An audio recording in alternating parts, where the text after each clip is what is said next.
কাছে আবু জাহেলের লোকেরা গেল, যত টাকা প্রয়োজন, যত সম্পদ প্রয়োজন, সব সম্পদ টাকা পয়সা আমরা দিতে পারি, এই দ্বীনের দাওয়াতটা ছেড়ে দাও। রাসূলুল্লাহ বলেছেন আমার জীবন যেতে পারে, আমি আমার আল্লাহর দ্বীনের দাওয়াত ছেড়ে দিব না।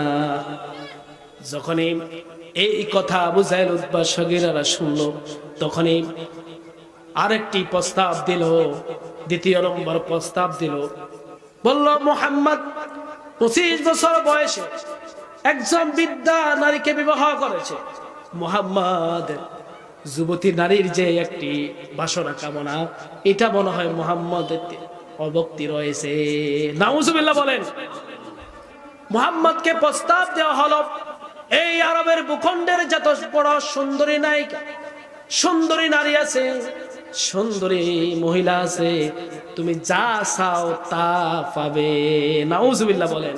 খেয়াল করে দেখুন, আবু জাহেল, আবু লাহাব, উতবা সগীরাদের এরকম এই এজেন্টেরা, আবু লাহাবের নাতিপুতিরা, এই জমানার দ্বীনের সৈনিক যারা রয়েছে, এদেরকে জেলখানার ভিতরে প্রস্তাব দেওয়া হয়, তুমি যেই দল করো এই দল ছেড়ে দাও, টাকার কোনো অভাব হবে না, গাড়ির কোনো অভাব হবে না, সম্পদের কোনো অভাব হবে না।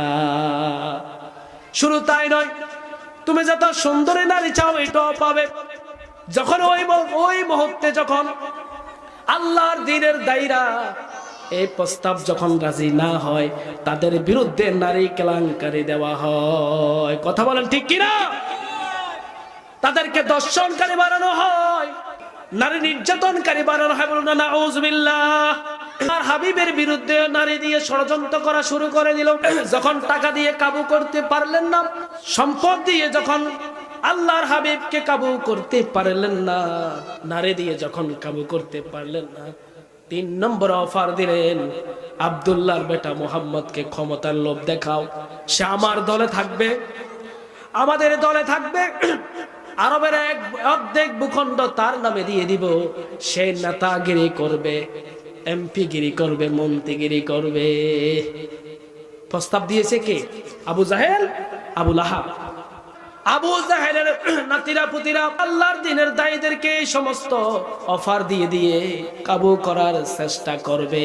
সম্মানিত হাজিরিন, রাসূলকে যখন এই সমস্ত প্রস্তাব দিলেন, টাকা দিয়ে, নারী দিয়ে, ক্ষমতা দিয়ে যখন প্রস্তাব দিলেন, রাসূলুল্লাহকে কখনো কাবু করতে পারলেন না, তখনই আবু জাহেল, আবু লাহাব, উতবা মগীরারা আবার বৈঠকে বসে গেলেন দারুন নেদওয়ার ভিতরে। আব্দুল্লাহর বেটা মুহাম্মদকে দ্বীনের দাওয়াত থেকে বন্ধ করা যখন যাচ্ছে না, কি করা যায়, আবার বৈঠকে বসলেন।